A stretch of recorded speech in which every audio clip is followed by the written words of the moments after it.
Alrighty, everybody. What's going on? Phil here, and welcome back. That's right, welcome back to the streams, guys. Yesterday I had a day off from streaming. Man, was it a crazy day for me. Like, no exaggeration, it was pretty much 100% running around from place to place, appointment to appointment, errand to errand. Luckily, I was able to get a little bit of fun time in with my wife, but for the most part, it was an insane day. And I knew it was going to be. That's what happens when you only get one day off a week. You've got to cram every necessary thing into one day. And obviously, I can't tell you everything that I did, but basically, was it horrible? No, but it was also very hot. In Washington right now, we're having a heat wave. Of course, it's the summer, so it's expected that you're going to have some hot temperatures. We have had a pretty mild summer up to now, but this week temperatures are really hot for us. So, driving all around while also putting up with the heat. Woo! But, we may do. We had a good day out. One of the things that I did during my day off yesterday, I got a coat rack, which I told you guys I was going to do. I said I'm going to get something to hook or hang my vests on, because now I have 5 vests that I alternate between here in the office during the streams. As crazy as that sounds, it's been a 4-month adventure, of the whole vest streak continuing and adding more and more vests to the stream content. And now that we've got 5 vests, there's just nowhere to put them in the office. Like, at first I had the vest kind of stacked in the background, then I had one sitting on the back of my chair, but now it's like, it's out of control. I got nowhere to put these things. In fact, you guys remember, 2 of the vests were kind of spoiled, because I really had nowhere to put them in the office, so they were stacked in the corner of the office. And then, when I had those false DMCA claims against me, a couple weeks ago now, and I did the crazy stream on YouTube to explain the situation or whatever, the camera was in a position that revealed them early. So you guys were hounding me about the red vest, like a full week ahead before I had even planned revealing it to all of you. So I now have a vest rack on the wall of my office. I took a picture of it yesterday and put it up on the internet. And, of course, immediately a bunch of idiots paying nasty, disgusting comments all over it, which I expected, because that's what happens when you have no life. You sit around following my Instagram just to wait for a moment to say something derogatory to me. But it is what it is. I don't give a fuck. It's pretty cool that now I'll be able to,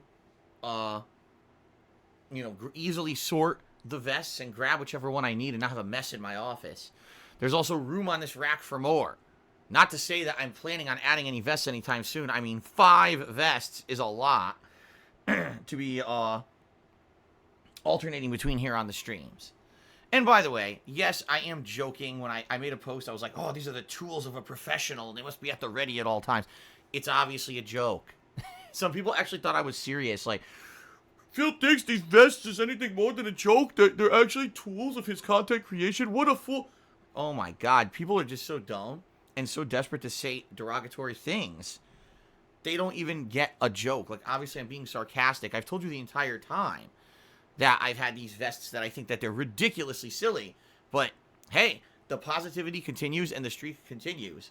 So, I'm not going to, certainly not going to downplay their effectiveness as a running kind of meme on my streams, right? And, people still want to see the streak continue. I do, obviously. It's a positive thing. It's helping me a ton. So thank you guys. Anyone who has kept the streak going, thank you. All right? Anyone who's supportive of my streams, thank you. And, it looks to me, at least now, that these vests are basically going to be kind of a staple of my streams for a while to come. I could be completely wrong there, and I just want to let you guys know again, I do believe that the streak can end at any time. It almost ended Monday night. So, for those of you who were not here Monday night, okay, Monday night was the possible conclusion of Deadly Premonition 2. And we were down to the last 5 minutes of the stream. 5 minutes. And then finally someone stepped up. His name was AWC Great, and he did a $71 tip, and we hit the tip skull.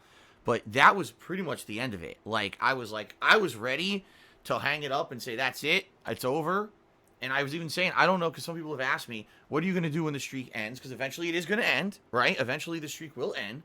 Are you going to reboot the streak and start to 0? Or are you just going to say, forget it, it's over, and when it's done, and retire it, okay? Well, I don't know, and I even said it's really going to be more up to you guys and what you want than what I care about, because for me, it's not a big deal to do it. For me, the only annoyance is when we're at the end of a stream and everyone's freaking out because we haven't hit it yet. But outside of that, I enjoy the silliness of it. I think it's a silly meme. We have emotes now in the chat, and I'll talk about that in a moment because we actually have a new emote in the chat for everyone who is a subscriber. So we'll talk about that in a moment. But for me, I don't mind it. And obviously the support I appreciate. It's helping me so much right now with this whole situation I'm going through with my taxes, and so thank you guys for that so much. And if it ends, it ends, but I don't know what to do. Should I reset it and we try over from 0? Do we retire it? Do you guys want to do something different? I don't know, guys. That would be up to you. But the thing is, it hasn't ended yet.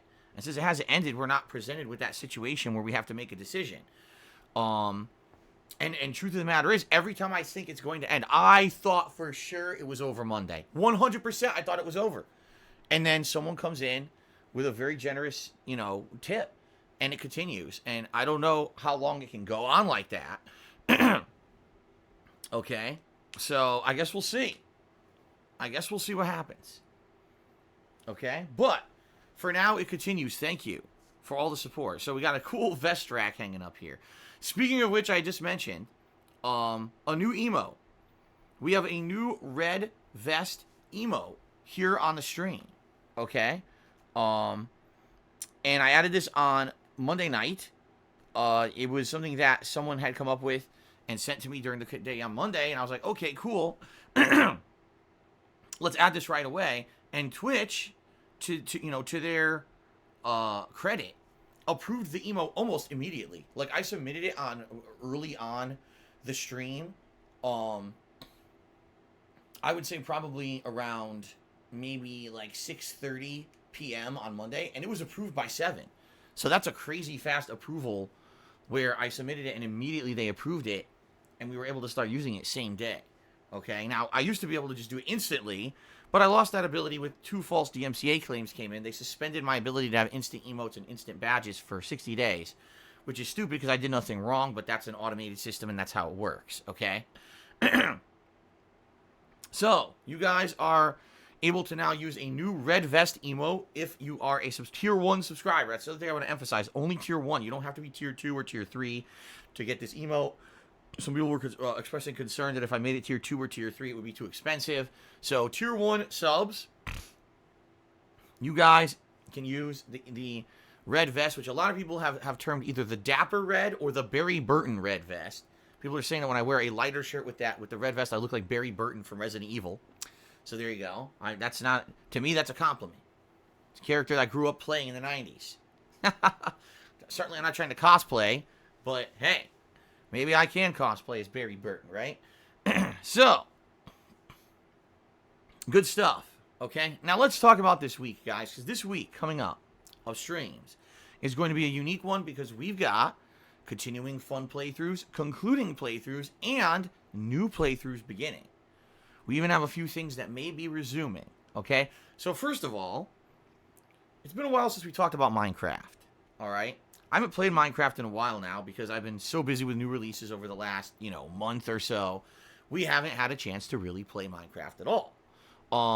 In fact, Mr. Papavera, who is our Minecraft guru, I'd say he knows enough about the game that he is a authority on stuff, and he's led us in so many fun projects in my Minecraft world. I don't think that calling him a guru would be too much of a stretch. He's been wanting to jump into my Minecraft world to basically check out stuff ever since they did the new update last month that added all kinds of new stuff to the Nether environment. And he did join a few times and did a few things. But I haven't played anything on Xbox One in a bit.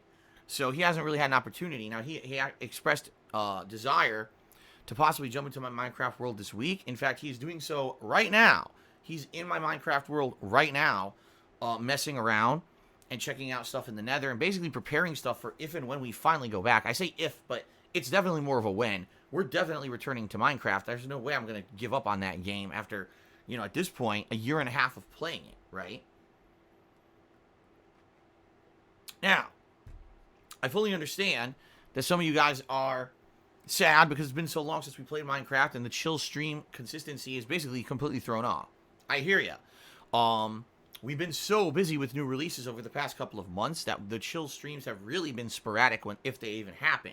So, what I can tell you is this. This week, my focus is to finish up some stuff, start up some new stuff, but if we stay on the same path that we're on right now, it looks like chill streaming may be resuming within the next week or so. And I'll tell you as we get to the schedule here. But yeah, like my goal is to eventually start to rotate back in the chill stream stuff we used to do on late nights and balance that with major playthroughs on the early streams, okay?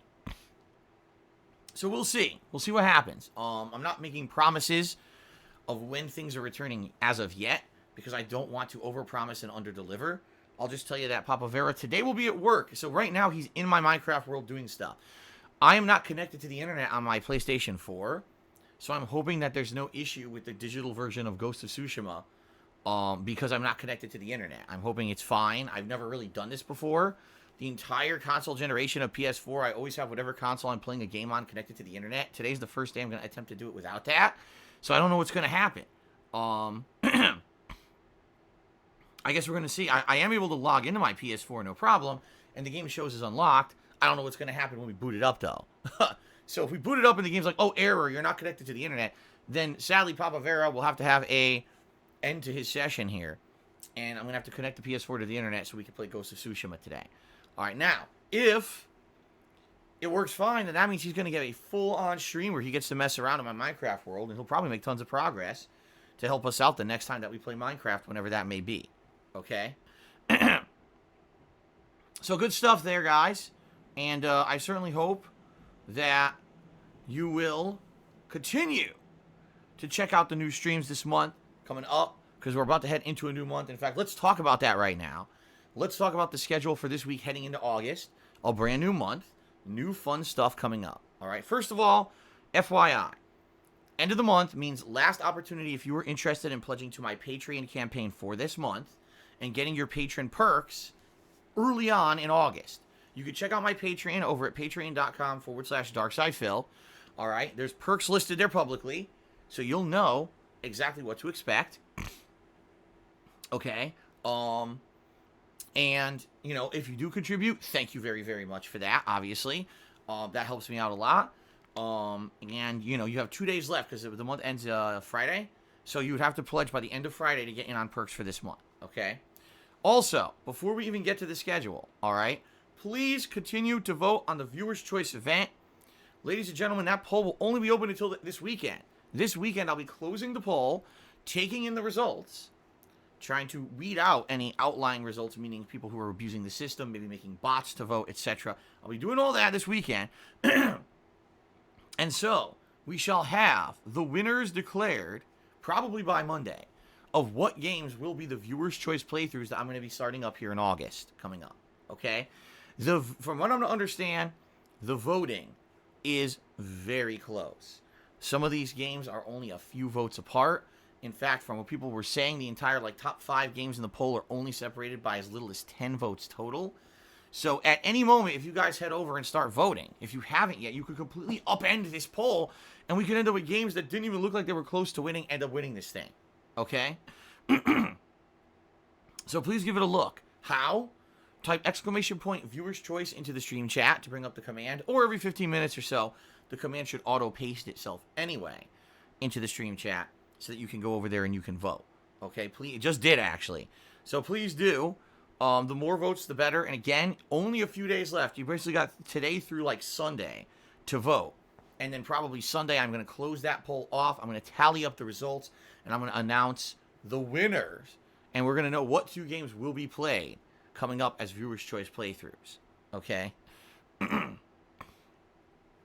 And no, Dingle McCheese says, can we vote by mail? As you know, mail voting is just, it's too prone to voter fraud. So many dead people constantly vote in mail-in votes that there's no way that we could possibly do that.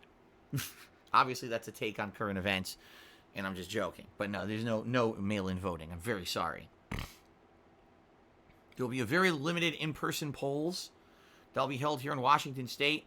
It will be open for half of a second. So for half of a second, if you're in a certain voting section, and no, okay, I'm kidding. All right, anyway. So there you go. Now, let's talk about the schedule, everybody. By the way, there's a few current events I want to talk about as well in the gaming world. So we'll talk about those in a few minutes. But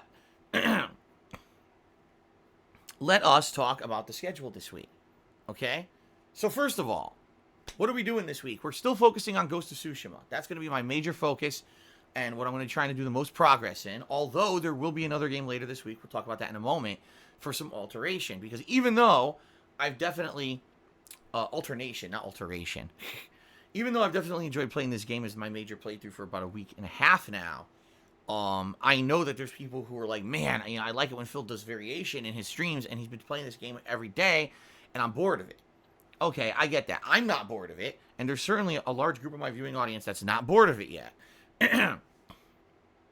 But we'll see what happens in regards to the playthrough. I'm really loving it. In fact, if you've been following it, we just entered Act 2, and so today we're going to be doing story-based content in Act 2. We're going to see how the story unfolds, and there's like 1 million missions that opened up. It's like, I'm serious, there's like 10 to 12 missions that all open up that are all stories. So it's going to be very neat going through the new area of the map, exploring for the first time, seeing how the locations are different from the first area, and checking out all the different story-based missions there. So I hope you guys will hang out with me today as we explore, all right? Later tonight, it'll be the continuation of Paper Mario and the Origami King. All right, this is a playthrough I've been doing as well, along with Ghost of Tsushima, although admittedly way less because of the issues where I couldn't stream for a few days about a week and a half ago.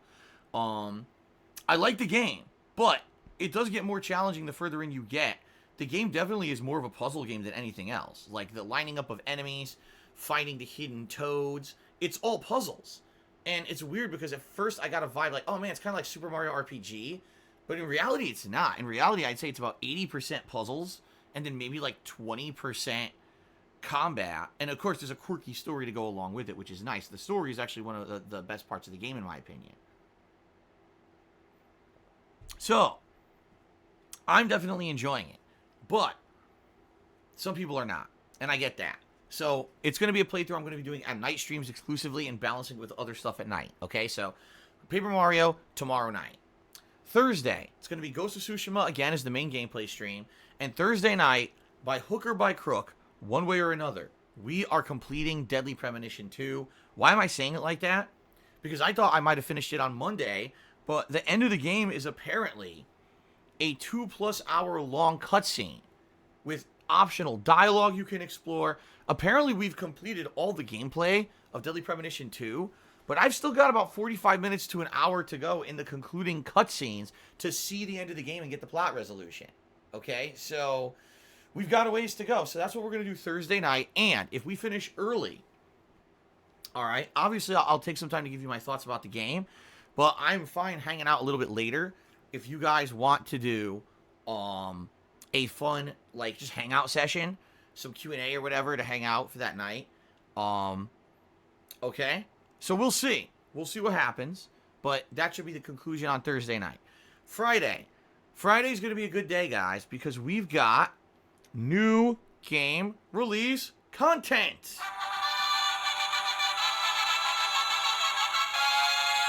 And as you know, whenever I start up a new game release, I get pretty excited. I really enjoy starting up new games for you guys. Get some hype on the stream.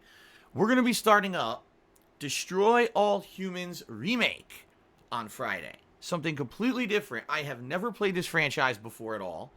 I don't know what to expect from it. Over the years, more than a few people have asked me if I would ever play it, because apparently this is a cult following. It has a classic vibe to it. People said, you know, back when it came out, it was really popular. I remember at a time when all I was doing was playing competitive Street Fighter. I was not really playing any other video games but that. I saw Destroy All Humans in stores, and everyone who I knew who played console games was raving about it, that they really liked it. But I never played it. So it's cool that it's finally been remade. Okay? And I'm going to be starting that up this Friday. Okay? I hope you guys will join me starting this Friday for Destroy All Humans remake. That should be exciting. Friday night, I'm going to be doing my weekly throwback Street Fighter session where we do old school Street Fighter gameplay once a week. That's going to be Friday night. Okay? Saturday, probably either going to be more Destroy All Humans if we really liked it, or more Ghost of Tsushima. I'll be honest, it's probably going to be Ghost of Tsushima. More than likely what I'm going to do is alternate between the two games. And then Saturday night, we'll probably do a return to Fire Emblem Three Houses. Because I have not played the game now in quite some time. And I know some people who really like to play through are disappointed. I haven't played it in a while. I definitely want to get at least a session in this week, okay? Then Sunday and Monday, more than likely it'll be more Destroy All Humans and Ghost of Tsushima. And then those late night streams are open. I'm right now thinking another Paper Mario stream and probably, maybe Animal Crossing. Because I haven't played Animal Crossing in a while. And are you guys aware, Animal Crossing is getting an update later this week. A few new things. First of all, there's supposed to be a fireworks celebration from now until the end of summer every single night in Animal Crossing. So you're able to watch fireworks with all of your islanders, which is kind of neat. In addition, apparently if you go to sleep, there's a new feature where you can dream about other people's islands or they can dream of yours. It's not clear how this is going to work. From what I'm going to understand, it's a total kind of scenario where nothing really permanently affects anything. Like, you're free to do whatever you want. You could destroy the island. It won't matter because there's nothing affects it. You see what I'm saying? Like, it's a dream. It's not real. So even if you grab a bunch of items, you knock down a house, you do whatever, it won't matter because then when you wake up, it was all a dream and nothing really affects anything. But it seems kind of silly, but at the same time, if maybe you want that freedom to do whatever you want and not have permanent consequences, this is a way to do it. Okay? I don't know if that's true or not, but this is something new and different that they're adding to the game this week. So I'm excited to see what that's all about. And so I'm thinking I want to do a session of Animal Crossing this weekend. So that's my thoughts. So let's recap. Today, Ghost of Tsushima, Paper Mario. Tomorrow, Ghost of Tsushima, and the conclusion of Deadly Premonition 2, and maybe a hangout session if we end early. Friday, the premiere of Destroy All Humans, paired with my old school Street Fighter session for the week. Saturday, probably more Ghost of Tsushima and Fire Emblem. Sunday, probably more Destroy All Humans and either Animal Crossing or Paper Mario. And then Monday, Ghost of Tsushima and either Animal Crossing or Paper Mario. Okay? That's what I'm thinking for this week. Now, a few questions to answer, all right? A few things that are going on right now in the gaming world that you might have questions about. You're like, well, Phil, number one, I heard there's a Neo 2 DLC coming out later this week. Are you checking that out? And the answer is no. I did a full playthrough of Neo 2. I liked the game. I thought it was good. But I have no desire to go back and play a DLC at all. I really don't feel like that style of game. We're already in the middle of other combat-oriented games with Ghost of Tsushima. And I don't want to go back to Neo 2, so I'm just not interested in it, okay? Not going to be playing that. But Phil, there's another game that came out. Are you heard? It's called Grounded. And are you going to play it? Because a lot of streamers are playing it right now, okay? Well, let's talk about that. This game, Grounded, is not out. All right, let's make this clear. It's only out for what they call Xbox Game Preview. Now, I'm well aware of what Xbox Game Preview is because I took part in this program many years ago. When the program first launched, all right, essentially what it is you pay money to buy a game before the game is done. So they've been doing stuff like this on Steam for the longest time. Buy a game before it's finished and play it in early access or whatever. Okay? It's not free. It's not a beta. It's not a demo. You're buying the game, but you're buying it early. Okay? So I did this with We Happy a few years ago. If you remember E3 many years ago, they previewed the game, and the preview looked great. And I was like, man, the game, if I buy the game preview or whatever, this could be really good. So I did, and the game preview was a completely unfinished mess. Not to say that I was expecting it to be finished. I wasn't. But it kind of gave you the premise of what the final game was going to be, going around exploring houses, fighting enemies with abilities, And it was very, I would say, reminiscent of like Thief or BioShock, like that kind of a first-person open-world looting exploration style game. All right.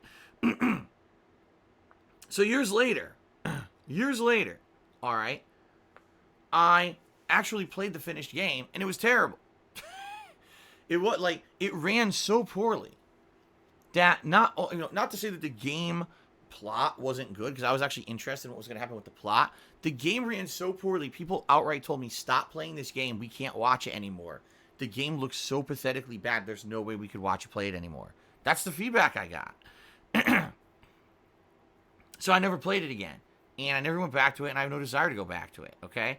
So I've had some pretty bad experiences with Xbox Game Preview, all right? Now, some people are saying in the stream chat right now, well, if you get Xbox Game Pass, this game Grounded is available on it, all right? Now, I don't know about that. I didn't confirm that. I only know people who have been getting it over Game Preview. I'd have to look into this. But here's the thing. What is Grounded?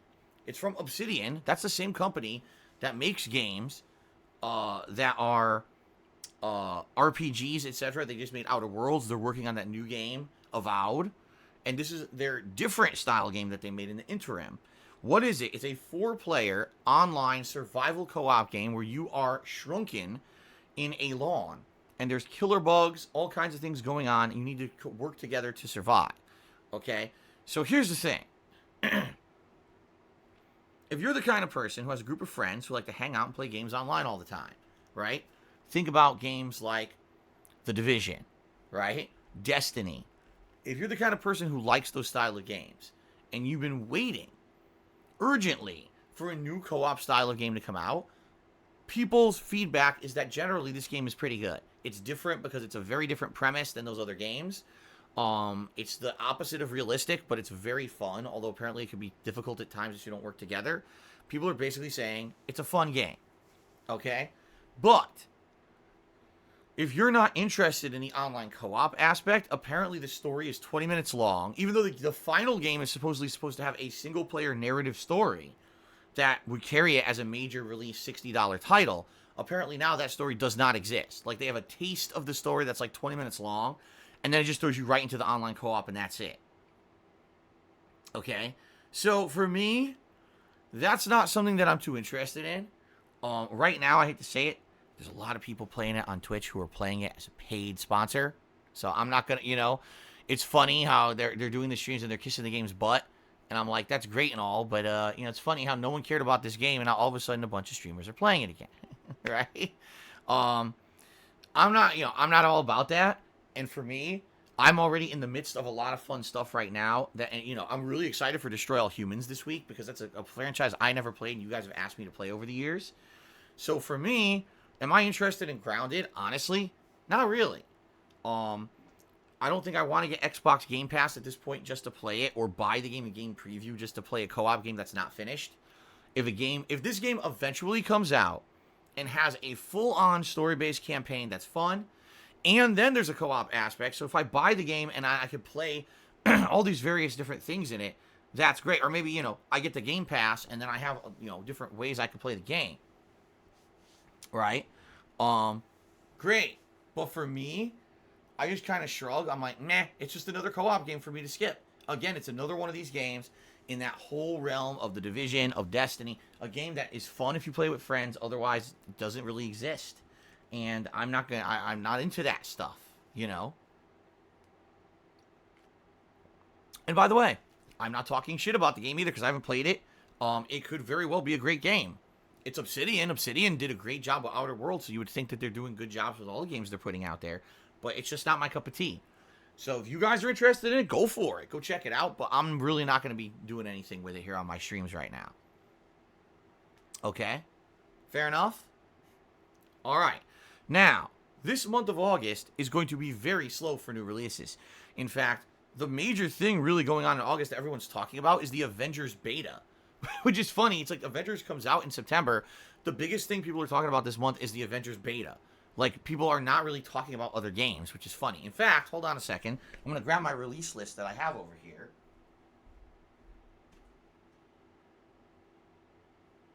Yeah, see? Wow. there's so little going on in August, right? So the middle of this month, of the month coming up, I should say, it's not August yet. The middle of the month, there's a game called Deliver Us the Moon, and this is a game where apparently you explore the moon, and apparently there's supposed to be like a horror or mystery suspense aspect to it. I have no idea if it's a good game or not. There's a Samurai Jack game coming out near the end of August, and also the new game from Don't Nod, the makers of Life is Strange, made a new game called Tell Me Why. It's a 3-episode game, and the first episode's late August, and the next 2 are early September. So that's August for gaming. Like, there's not much going on.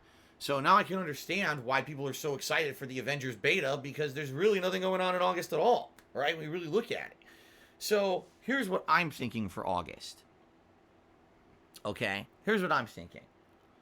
We're going to be finishing up Ghost of Tsushima. And the thing is, the game is super long. You know, right now we're just starting Act 2. I predict probably another 1 to 2 weeks at the least to finish Ghost of Tsushima. So it might take us into the middle of August. I'll also be balancing Destroy All Humans, as I just said, and Paper Mario and Late Night Chill streams. Once a game finishes, and I'm going to guess it's going to be Destroy All Humans that's going to finish first. I've heard it's actually a game that's only about maybe 12 to 15 hours long, so maybe I'll be playing it on and off for a week before we beat it. What I'm going to start doing is I'm going to start playing the viewer's choice game that you guys pick. Now, I don't know what you guys are going to pick, okay? I don't know. But right now, like I said, the voting is wide open. But I'm open. We'll start up a viewer's choice game. We'll get that going into rotation, right? And balance that off with all the late night stuff that I'm doing. And then as we get further into the month, we'll make decisions about what else we'll do. Should I make Fire Emblem a mainstream a few times to get further in the game? You know, I don't know. We'll see. We'll play it by ear. But the thing is, between 2 viewers' choice games, the ongoing viewers' choice game of Fire Emblem, continuing and conclusion of Ghost of Tsushima, Destroy All Humans remake, and all the late night chill stuff that I can do, including Paper Mario and the other things like Animal Crossing, the possible return of something like Morrowind or Minecraft, we've got more than enough to do for August. I'm not worried that August will be a dry month. In fact, just the contrary. I think we're going to have people who are going to be asking for me to bring stuff back, and I'm going to have to make, you know, pretty tough decisions about what comes back and what doesn't. All right? So I'll let you know as we get further into the month, but that's what I'm thinking for August. I think it's going to be a fun month, a good streaming month. Okay, guys? Now, I have a couple things in game news I would like to talk about, and then I would like to jump into the shoutouts before we get started, and then we'll get started with gameplay. All right? So, game news updates. First of all, the makers of Suikoden or Suikoden, I don't know how to pronounce it because I've literally never heard a single person pronounce the word, even though I've played many of the games in this franchise. Back in the 90s, this was a PlayStation 1 RPG franchise that was unprecedented for the amount of characters you could recruit and play with in the game. We're talking upwards of 100 characters. All right? Pretty awesome. Personally, I love the series. The first 2 games were outstanding. I did play 3, and I thought 3 was good, but I think the first 2 games were the best by far. So the makers of this franchise don't work for Konami anymore. You know, oh, how the mighty have fallen with Konami. You know, not even really a game developer anymore. The garbage that they pump out, no one plays. And they've basically focused on, like, you know, mahjong games and shit for gambling sites. So the makers of this franchise are like, man, this is a time where classic games are getting revivals. And we think that we could make a really epic game in the series, in the spirit of those old games we used to make. And so they did crowdfunding. They put up this crowdfunding project for a new game in the style of the old Suikoden games. And it hit its funding goal. So it's already confirmed it's going to happen on PC. But now I think they're trying to do a stretch goal so that it could be ported to all consoles. Now, I don't know if they hit that because I think that as of yesterday they hadn't. But I don't know if they have it as of this point. But to me, this is cool. Why? I'll tell you why. Because I love that franchise. And people have asked me over the years to play it. And I'm like, maybe one day I will. I don't know if they're actually digitally available or whatever. But to say there's going to be a new game that's going to play like the classics is pretty damned outstanding. Okay? Pretty outstanding. So I'm excited for that. Now, the rumor is that they're probably going to start development and it'll probably come out in like 2 years or so. Fair enough, I guess. Take your time, make a great game, and I can't wait to see what they come up with. Even if it doesn't look the best, as long as it plays like the old school Suikoden game, I think it'll be really fun. So that's great gaming news. Okay. A couple other things. There's been rumors about the PlayStation 5 that it's going to have removable and interchangeable side panels. Reason being, there have been hints from the Sony company that this console will have customization. And if you guys remember back in the day with the Xbox 360, one of the things they made a ton of money on was selling customizable faceplates for the console. I remember going to GameStop or whatever game store you went to. They had a whole section of customizable faceplates for the Xbox 360, and they were ridiculously expensive. They were like anywhere from $20 to $30 for a stupid piece of plastic to slap on the front of your console. They also were selling stickers to slap on the sides of your console to customize it. And I actually bought the Street Fighter 4 faceplates and stickers. My Xbox 360s were all customized. Then later on, they started making stickers for the PlayStation 3 to also follow suit. And I bought those too. So you see, I did it. I thought it was a neat idea to customize the look of your consoles. This last console generation, that entire thing has been forgotten. Like, you know what I mean? Xbox One and PlayStation 4. There's none of that. So that's just pure profit they gave up on. And let's face it, people like to customize their stuff based on things that they like. If I really like a game, maybe I want my console to look like that game. Maybe I just want my console to look a neat color because that's my style. And the fact that that kind of went away was kind of a weird thing. So, they have been looking like, well, it has been looking like with PlayStation 5, those big sides of the console that look like they're made of plastic may just pop right off and may only be for show.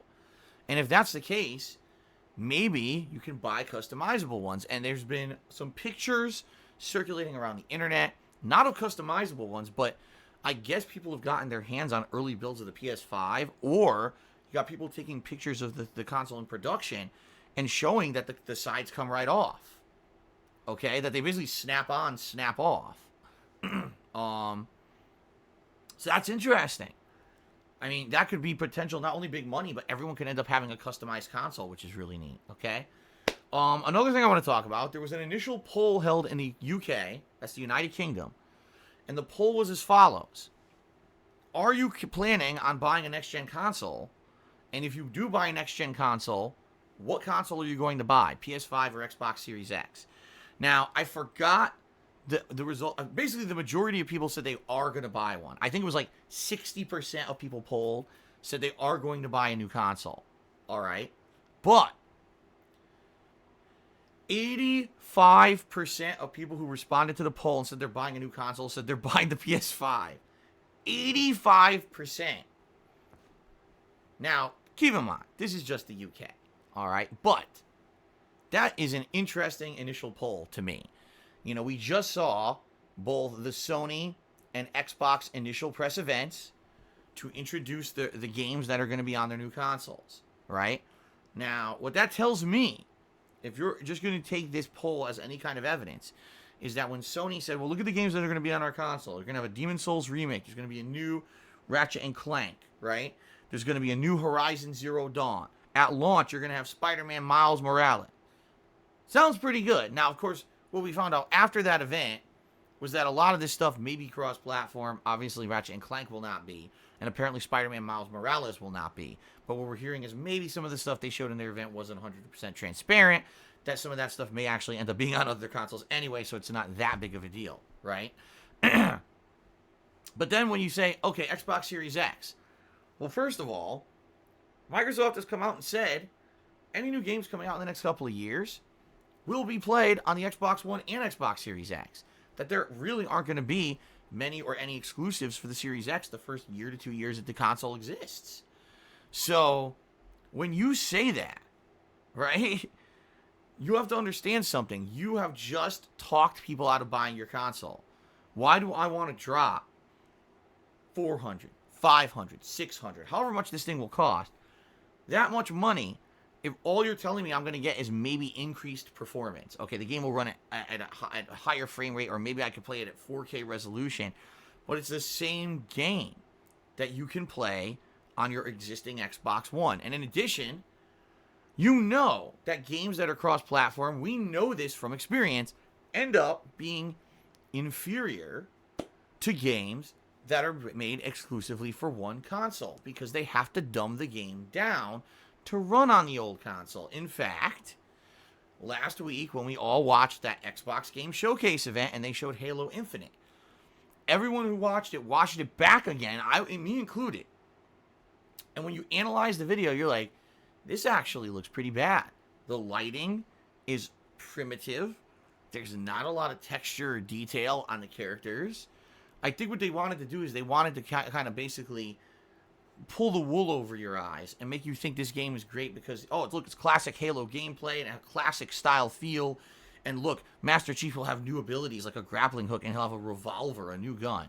That's great, but this is supposed to be the best Halo ever, right? You rebooted the whole franchise to do this because you were supposed to do Halo 6. Your last 2 games stunk. So you make a new one, and this is supposed to be the reason people want to go out and buy the Xbox Series X, right? And it looked terrible. It did. It looked like, to me, it looked like this game was made for Xbox 360. And all they did is they upscaled the graphics. Like, it doesn't even look to me like a modern game, you know? And I'm sorry, but if that's the vibe you're getting, and that was supposed to be the game that's going to sell your console. And by the way, it spawned so many negative memes over the internet because it looked so bad. You can't go on like Twitter without seeing a meme of this guy's face, this creature's face that looks so poorly rendered. And it's just like, oh my God, man, what a disaster. Microsoft shot second. Sony shot first. They presented their stuff in June. Microsoft had a month to figure out how do we present our console as the system seller, right? And here's the thing. Game Pass, if anything, what that show did, it convinced everyone you need Microsoft Game Pass. Because if you get Game Pass, every major game that's a first-party game or developed under the guise of Microsoft Studios, okay, is basically going to be an amazing experience because you don't have to buy it. Get Game Pass for $10, $15, $20 a month, whatever the hell it is, because I know they can bundle it with Xbox Live or whatever, and get all these games. All right, you know what? That's a selling point. You sold me. I don't have to drop $60 per game. I could just pay $20 a month and get all your high-profile games on this console, and great. You sold me on Game Pass, but you didn't sell me on the Xbox Series X. Like, from what they showed, I would say the only game there that they actually showed that actually interested me was The Medium. Looks like some kind of a horror game where there's, some alternate dimension, a spirit realm maybe, where this person who can see the other side has interactions with creatures in the spirit realm. And obviously there's going to be horror and suspense and stuff, a supernatural element in that game. That one looked good. Outside of that, I couldn't even tell you what else I'm interested in playing. Like, obviously, I'm going to play Halo Infinite. I don't know if I'm going to like it, So I'm looking at this information, and I'm like, so what you successfully sold Game Pass, and you didn't sell the console because none of the games look good. So, of course, the initial polls are going to be everyone wants PS5. You initially think, I'm going to get all these great exclusives on PS5. That's how Sony presented their event. Well, Microsoft basically told you, you don't need the Xbox Series X to play these games. Just get Game Pass. So, that's for me. That's my take is, it's all about marketing. It's all about how you present your console, right? Many years ago, in 2013, when this current generation of consoles was launching, and you had the way that Xbox One was presented versus the way that the PS4 was presented. The Xbox One was presented as the elitist console. You are no longer going to have game discs. After a while, everything's going to be digital. You're not going to be able to share games with your friends because you're going to have a license associated only with your account. Online only. If you don't have online, you can't play any games, right? At the time, we all scoffed. These are all terrible ideas for a console. Today, let's be honest here. Digital sales are unprecedentedly high especially because of the coronavirus outbreak this year, which obviously none of us predicted. But physical sales are on the massive decline. Everyone's getting these games online only, right? But here's the thing. They were way too ahead of their time acting the way that they did, you know? And of course, let's face it, bundling the Kinect with the Xbox One at launch was the most bone-fucking-headed thing they could have possibly done. Seriously. Insanity stupid. Like, and of course, we all blame Don Matrick because he was in charge of the Xbox division at that point. And since he was the head honcho, yeah, ultimately the responsibility falls on his shoulders. He no longer even works in the game industry, to my knowledge, so there you go. Sony capitalized and said, hey, guess what? You buy PS4, how do you share a game? You hand your game disc to your friend, he can now play the game, right? They just roasted the shit out of Xbox. Now, here's the thing. Eventually, Xbox did pick up steam and did actually start to catch up market share with PlayStation 4, but initially the numbers were not even close. The PlayStation 4 was monstrously outselling the Xbox One for a while, and then to the point where Microsoft no longer was even publishing sales numbers because they were so embarrassed, okay? But over time, obviously, things changed, new leadership at Microsoft, and now, you know, they've definitely caught up with market share and whatever. In fact, a lot of people would argue the Xbox One is the console that competitive games are played on. First-person shooters, sports games, fighting games, a lot of these games are played exclusively on Xbox One for competitive purposes, okay? Fast forward to 2020, seems like the same thing's happening. We got this marketing strategy of, oh, you don't need the Xbox Series X to play all the new games, and by the way, here's the new games that'll be on it, and they look like shit. Like, but buy Game Pass. It's like, huh? So are you in the business of selling consoles and games, or are you just in the business of selling a subscription service? Because that's what it seems like to me. It seems like all they're trying to do is shove a subscription service down your throat without any convincing backup of why you need that. Like, these games look bad, so why do I need the subscription service to play bad games when I could just get a PS5 and play good games? You see? And by the way, the thing is, it could just be marketing because we don't know those games on PS5 are even going to be good. All we know is they exist, you know? But that's what gets me. Is it seems like in this, and they like to say, oh, there's no more console war. Yeah, right. Get the fuck right out of here, stupid. Of course there's a console war. Whenever there's competition, there will always be, you know, this thing where there's a rivalry between the major developers and the major companies. Yes, there's a console war. The two of you are releasing your consoles at the same time. Of course there's direct competition, stupid. Okay? You wanna know who says there's not a console war? Someone who knows they're going to lose the console war. That's who says it. Now, the other piece of news that came out that's hilarious to me. I'm sorry, but I gotta talk about this. There was an interview with Gabe Newell. He was on some show. Now, Gabe Newell, for those who don't know, the head of Valve, company that at one point was a well-esteemed, renowned game developer, pretty much exclusively PC games, then later on they all got ported to consoles. Game franchises such as Half-Life 1 and 2 and its expansions, Portal series, as well as Team Fortress 1 and 2, as well as I believe that they published quite a lot of games like the Left 4 Dead franchise, etc. So not to say that Valve, excuse me, not to say that Valve doesn't know about game development, all right?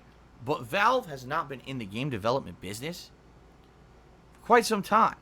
Once Valve developed Steam, a game delivery platform on PC, and basically became a monopoly dominating the market for game distribution, that's what they focused on. They stopped making games for the longest time. And it was only until recently when they made that new Half-Life Alyx VR game only that apparently is good, but just showed how out of touch Valve is when it comes to games.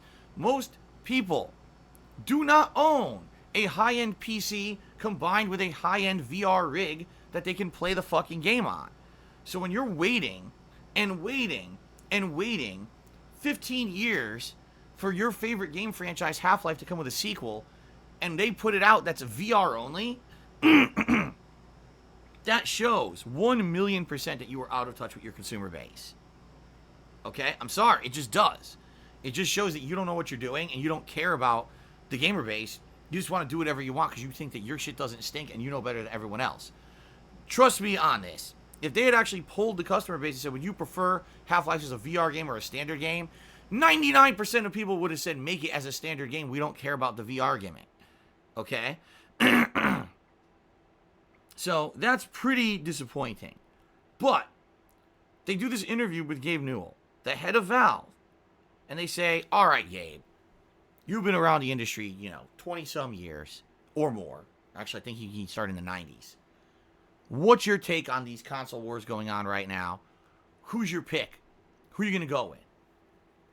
And he basically said Xbox Series X. Did he actually give justification for his answer? No. He just said Xbox Series X basically just because. Now, some people are asking and wondering why he would have said that. And of course, you're going to have people on both sides that are arguing. But the major speculation here is basically because, essentially, Epic Games, which is a major competition or competitor of Steam, because Epic Games made so much money on Fortnite, they actually created their own games distribution platform, the Epic Games Store, and there's tons of games now on PC that come out on the Epic Games Store exclusively for a time frame window before they come out on Steam. So most people are speculating Gabe's just butthurt. Gabe is butthurt that his platform, Steam, is not viewed as the only one anymore. And they lost market share with the Epic Games Store.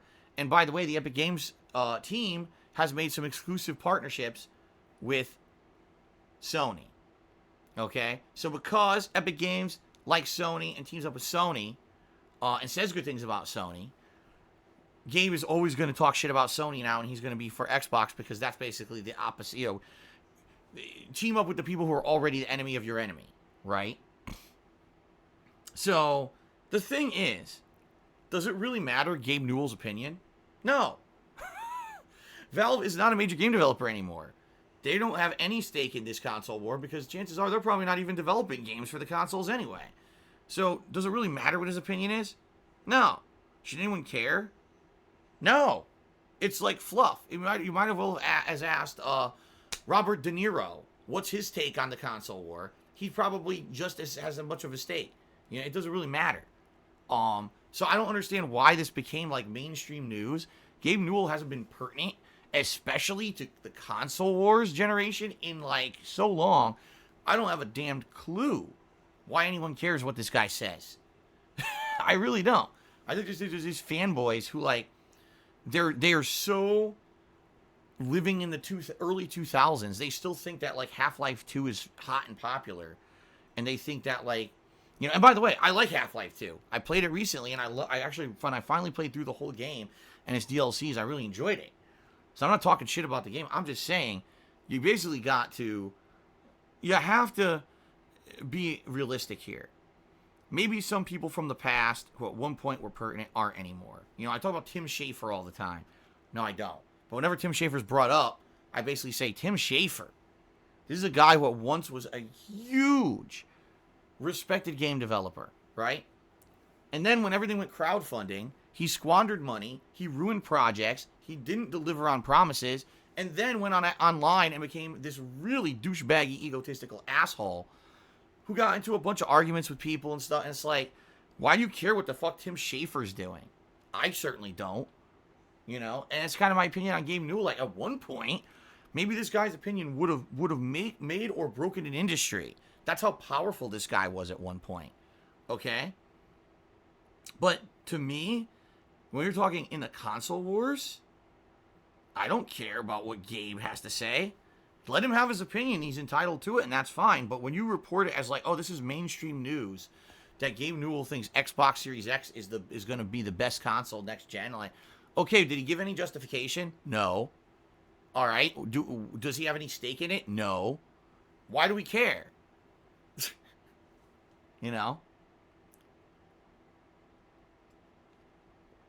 So there you go. Anyway, that's only my take on current events that happened while I was on break. All right. Are you guys ready for shoutouts? I hope so. All right. What the hell's going on? Oh, here we go. Okay, it was locked up.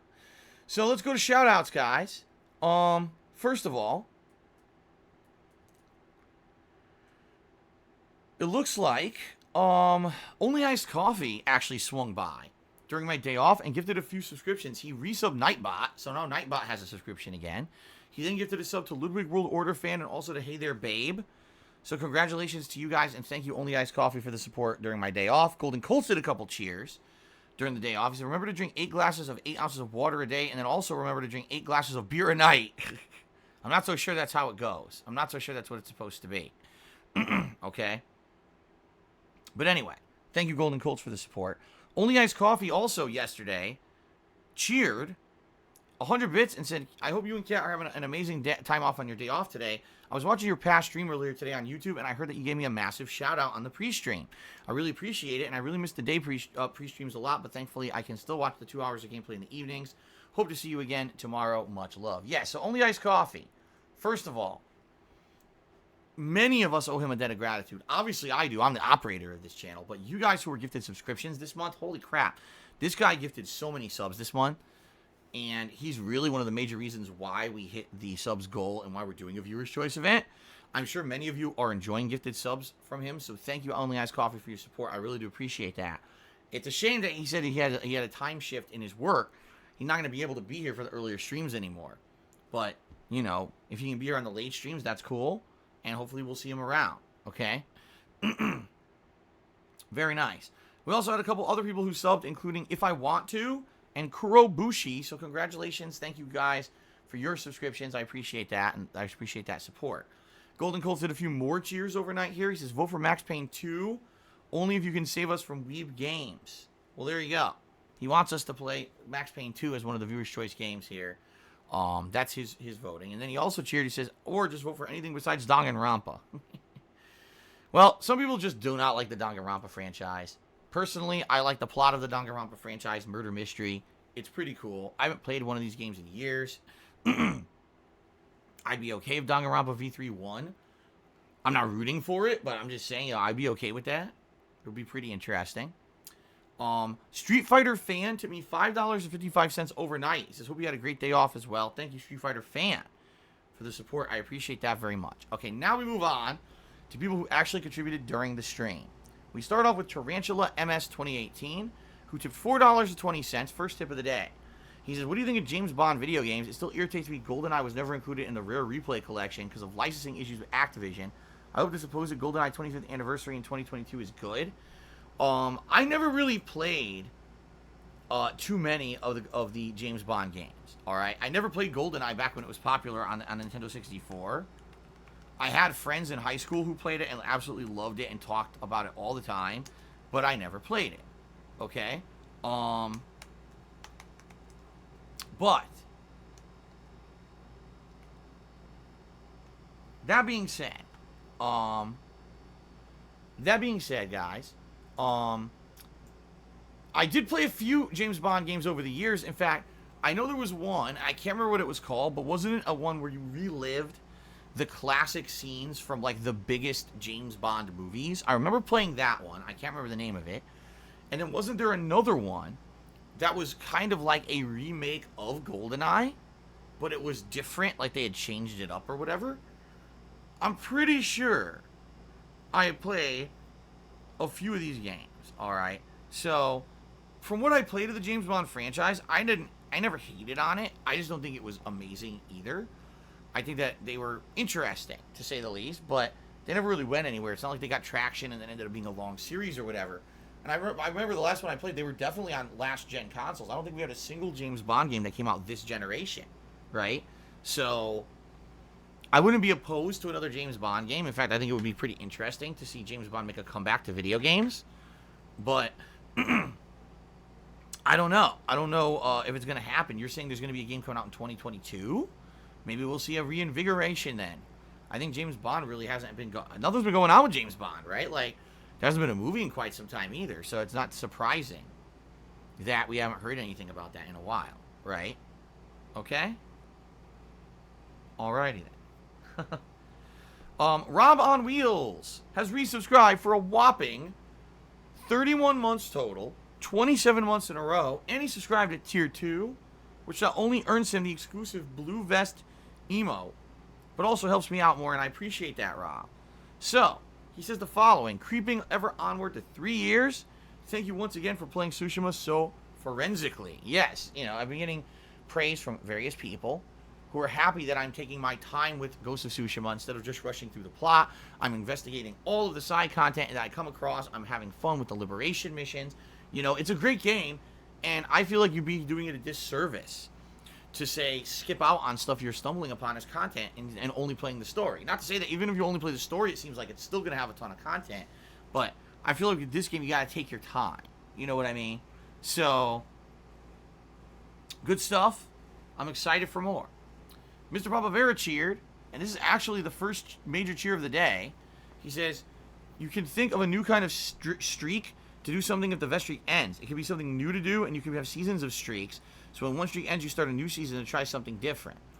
Well, here's the thing. All right, I'll be very honest here. Why do I feel that the vet streak has worked, and why do I feel that it is so successful? All right, here's why. Because I didn't come up with it. This was something that the viewers organically came up with on the fly while we were watching a retrospective event. People said, do you still have that vest from this vlog that we're watching from 10 years ago? And I found it per viewer request, put it on, and it was hilarious. Then, as we were playing Minecraft, people said, we'd like to see you do celebratory things when you hit your tip skull. You just found that vest. Why not put it on? Right?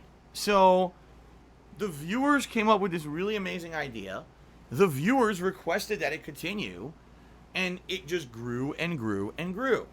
If I had just come up with an idea, maybe it would have been successful temporarily, but I don't think it nearly would have been as crazy of a possible thing in a run here as this has been. Okay? So, for me, you say, okay, come up with something new, so if the vet streak ends, you got something new to do. Great, but there's no guarantee it's going to work, and it might be something people don't like. I would say, if the vet streak ends, and again, let's hope it doesn't. It's amazing that it's continued as long as it did. Let's keep it going as long as we can. At the same time, if it ends, I'm still grateful. I'm not going to complain. Okay? If and when the vet streak finally ends, I'm going to rely on you guys for feedback. What do you guys want next? Would you like to see something different or silly? I mean, right at this point, let me put it this way. I've got 5 vests I bought. Right? I got 5 freaking vests sitting here. It would be a shame to have to just retire them permanently and we never see the vests again because, they've had such a run and I have so many. I mean, we have vest emotes that are now part of the culture of and memes of my stream. Does that mean if the vet streak ends, those emotes no longer apply and no one cares about them anymore and now you guys are upset? You know what I mean? I don't know. So let's see what happens. But again, I don't think that we should dismiss the vest early. We don't know how long it's going to run. At the same time, I don't think it's a bad idea to start thinking about would there be other ideas people have for things that could end up being fun to do when the vest streak ends. But I don't necessarily think this is going to be something that I can come up with because you guys were the ones who came up with this awesome vest idea that has run for over 4 months now. So, let's see what happens. Okay? Oh, it's stretching. Oh, man. Oh, that's a good stretch. Whew. All right. Bobby M36, resubscribed for 11 months. Says, hello, DSP. I hope your day is going well. Thank you, Bobby. I appreciate that. Spartan King gifted a subscription to Polish Frog. Thank you, Spartan King, for the support, and I hope you enjoy that Polish Frog. Mr. Babavera Cheers says, speaking of a game called Grounded, it made me think, have you ever done anything growing up that you got grounded? Like officially grounded for an extended period of time? Not to my knowledge. I'm sure there were times when I did stuff that my parents didn't approve of and they would, okay, go to your room and, you're stuck there for a while or whatever. But I don't officially remember being grounded for any extended period of time, no. At the same time, as I've told you guys, my parents were very, very restrictive and protective of me, very defensive of me. So I didn't get to do a lot of the fun stuff that my other friends did because I never had a sleepover. Not once. Not once did anyone sleep over my house or did I sleep over a friend's house. My parents wouldn't trust it.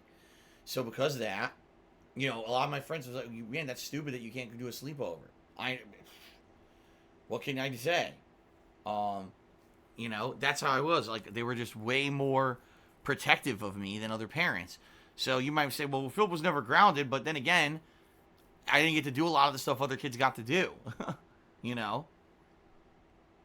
I was actually told, if I remember correctly, I was told you're not allowed to bring your toys over other people's houses. Like, they can come to our house and play with the toys, but I guess my parents didn't want other kids destroying my toys or something. I don't know. Again, I don't remember. I'm trying to remember when I was a young kid how things went. It's pretty hard to remember when you're 38 years old. But I just remember them being incredibly defensive of me. You know? So, Timbo Slice Charity says, no August games. You have time to play Madden? I really don't care about Madden. Just being honest here. Unless there is absolutely nothing going on, and we've beaten all the stuff we wanted to beat, and we're just tapped out completely on content. I do not think I'm going to be playing Madden this year. That's pretty much a waste of everyone's time. I have no interest in it. Old McLeod 7 cheered. 50 Bits seems more interested in promoting Microsoft. Excuse me, I skipped his word here. Microsoft seems more interested in promoting their cloud gaming and Game Pass. I wouldn't be surprised if this will be the last Xbox console and they're just going to focus on Game Pass and software from here on. I mean, considering the fact that they literally have not done anything besides saying, our console's the most powerful. And everyone's like, that's great, well, how about games? And they're like, well, here's Halo Infinite. Well, Halo Infinite looks like shit, so it doesn't matter how powerful your console is if your games look like shit. Oh, Game Pass. Wait, what? But we're asking you, what, what's going on with your console? Game Pass. Oh, okay. Thanks, Microsoft. It really seems like they're tone deaf again. They did the same thing last console gen. Oh, everything digital. DRM on the game, so you can't give them to your friends. No trade-ins. Connect required. Like, what? No, we don't like any of this. Why do I need to buy your console if you're going to have all these shitty practices? Well, because we know better than you, so fuck you. Okay, thanks, Don Matrick. 2020 Game Pass. Well, what if I don't care about Game Pass? What if I'm looking for good games to run on a Game Pass? Okay, thanks. Well, here we go again. $6.72 to me, $6.72. I feel like there may be something related there. I'm not sure. It's a man's obligation to stick his boneration. All right, I'm not even reading the rest of this. Thanks for the tip. No thanks for the stupid thing you just said. All right. Completely moronic. Oh my god.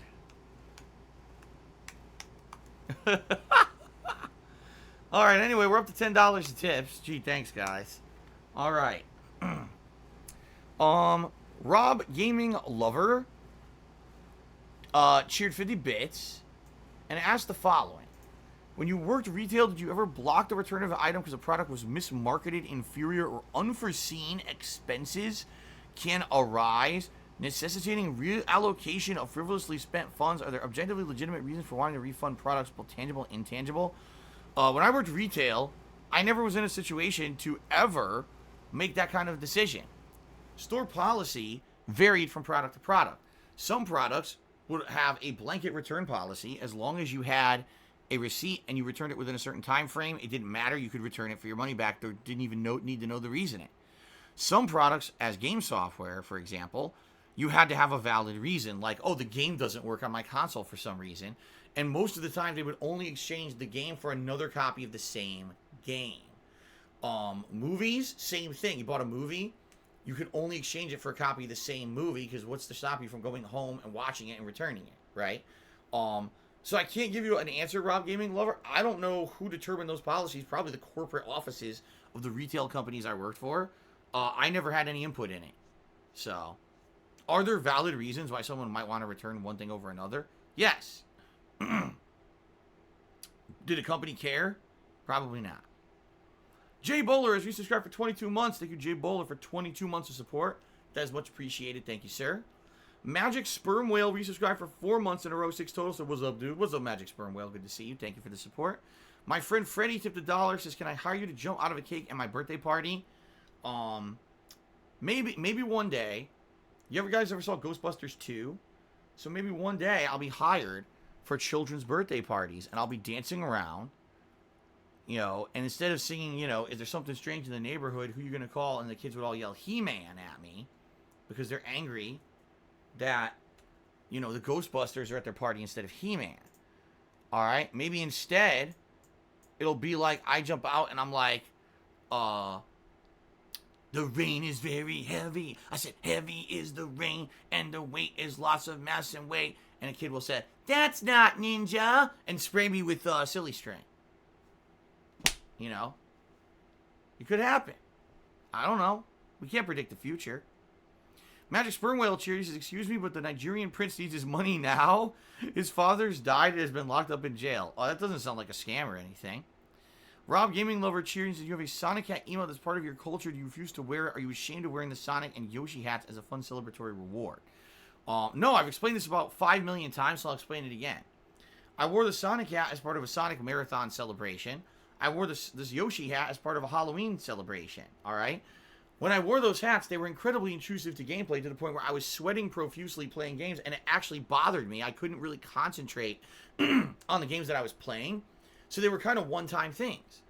I told you guys there's no way I could wear those every day. Same thing with the cowboy hat. I tried it out. I couldn't do it. It's too obtrusive to gameplay. Anything wearing anything on my head, I can't wear the headphones and play games comfortably. So that's why they're ruled out. You know, the vests aren't intrusive to gameplay. I can still wear the headphones. I can still play the game. I can still do the stuff I need to do. I've explained this about 25 times.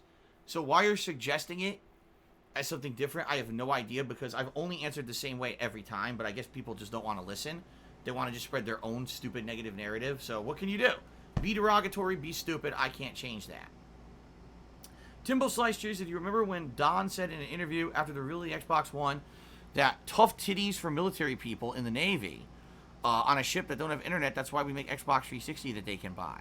Yeah, basically that's what he said. He didn't say tough titties. He basically said, for the people who don't have good internet, oh well, play the Xbox 360, but this is the wave of the future. Now, what's funny about that is, in reality, that's where we are today. If you have a game console and you just buy a disc, you can't even play it. You're going to put it into your console. It's going to say, this game requires a day one update, connect to the internet. And if you don't have it, you can't even play the game. Some games you buy on disc don't even have the whole game on the disc. So in 2020, what Don Matrick was hitting at back then came to fruition. The problem is, he was a complete asshole. You cannot be an elitist douchebag like that in public and expect people are going to want to buy your product. It was 1,000,000% his fault for being an asshole. He could have tried to be nice about it, but instead he basically was like, tough shit, we know better than you, we're better than you. Oh well, if you don't have internet, fuck off. You see? So that's the problem here. You got to have a leader who at least is charismatic and knows how to handle people, and Don did not know how. He was completely mismanaging the whole situation, and that's why everyone hated his guts. So there you go. Cousins Ventures, are you wearing shorts or pajama pants? Shorts. It's summer. It's hot. I wear shorts all summer. Dan Hibiki took $2 and said, come on, Phil, admit it, you miss me. Busa busa. Busa busa. Ushadidu. Yahoo! Ra ra ra ra ra. Achoo! Boyadi. That's what he yells out when he does his super taunt in the Alpha series. So there you go. Dullboth did a 50-bit cheer. He said, instead of a vest streak, what if you did 20 push-ups for each $100 donated? No. That would be incredibly stupid. Have nothing to do with anything. Magic Sperm Whale cheers. Can you return the love seat I gave you several years ago? I know it has love in it. I just give you the right to make love on my love seat. Okay. Thanks, Magic Sperm Whale, for the cheer. I really appreciate that. Anyway, time for quick shout-outs. And then we're going to take a quick break for me to use the restroom, and then we're going to get started with Ghost of Tsushima here today. So thank you to the following top cheerers of the week.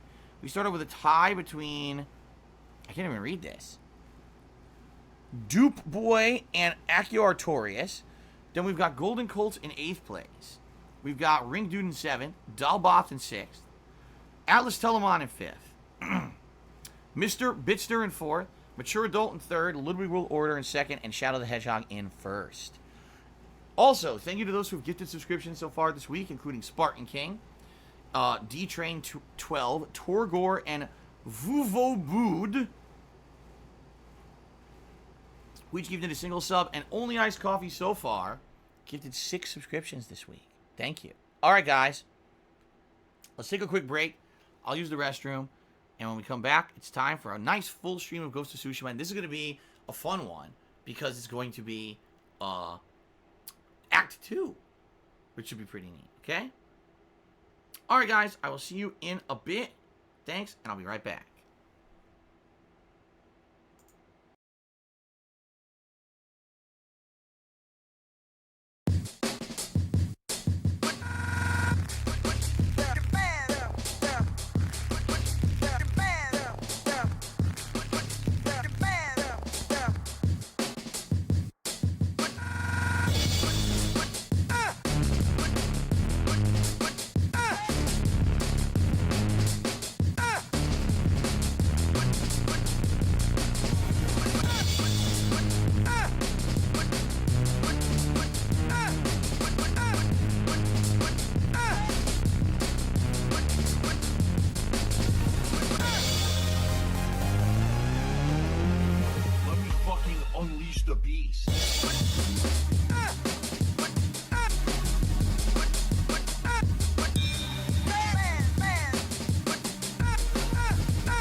Goodbye to Braun.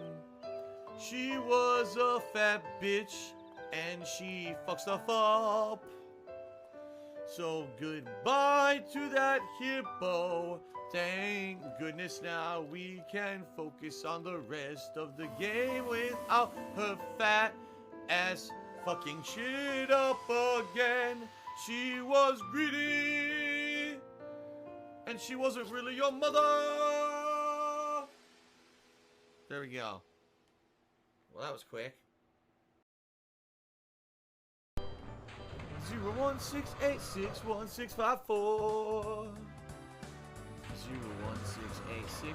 016861654. I said 016861654. Oh. 046861654. Milk. Come again, yo. 046861694. How could you forget when it sounds so cool? You buy my chocolate. Yeah, you eat the chocolate, and then you get the raffle too. Yo, may I help you? Yes. 56743218542. Now I don't remember the fucking number. Draw a ticket, please.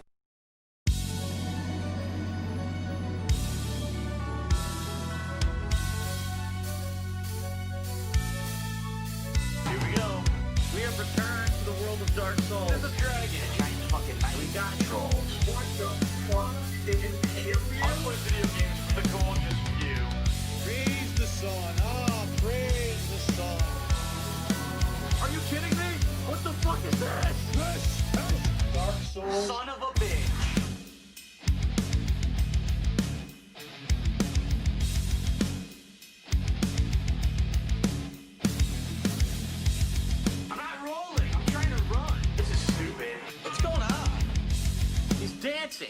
You're gonna be dancing in a second.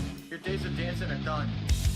Another fucking invader. God damn it. Where's the bonfire? Kindle that shit. The sex change coffin? What the fuck? Am I a chick now? I think I turned into a chick. What is the point of this? We have returned to the world of Dark Souls. There's a dragon, a giant fucking knight. We got trolls. What the fuck? It imperial? I play video games for the gorgeous view. Praise the sun. Ah, praise the sun.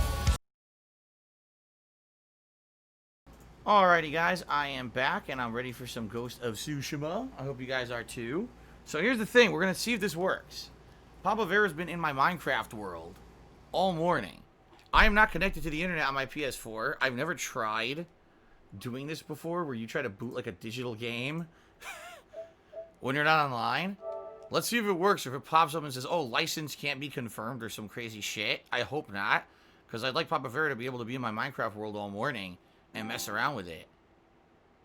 Alright, so it says network features unavailable. I don't think there's any network features needed, right? It's a single player game. I'm pretty sure there's no multiplayer component of it that's required or anything, right?